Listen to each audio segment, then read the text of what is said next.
Yann Réveillon, vous revenez d'une mission au Togo sur la sténose caustique. Vous avez opéré là-bas pendant plusieurs jours. On va commencer par le début. Qu'est-ce que c'est qu'une sténose caustique? Monsieur Naon, bonjour.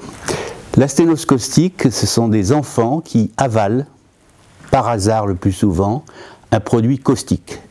Le plus souvent en Afrique, il s'agit de la soude. La soude est communément utilisée dans les foyers pour faire le savon, pour faire des teintures, pour teindre les tissus.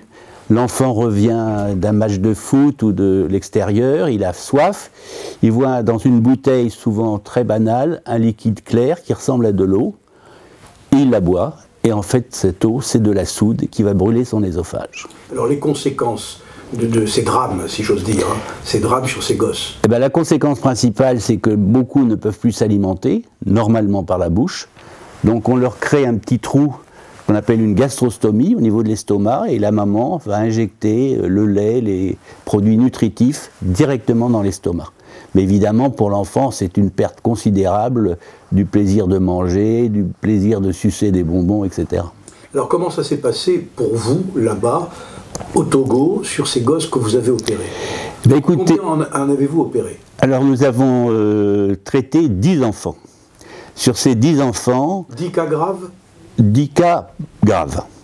Mais sur ces 10 cas, 7 ont pu être dilatés, car j'avais emmené avec moi un endoscopiste qui a pu faire les dilatations nécessaires, et 3 avaient un œsophage dans de telles conditions de détérioration qu'on a décidé de les remplacer. Donc on enlève l'œsophage brûlé et on le remplace par une portion du tube digestif, le plus souvent le côlon, qu'on fait monter jusqu'au cou de l'enfant.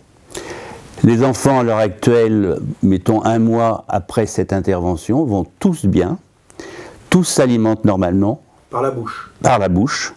Et les 2 derniers que j'ai vus récemment, j'ai pu enlever la sonde de gastrostomie parce que le résultat était tellement correct, tellement bon, qu'il n'y avait pas de raison de leur garder cette sonde.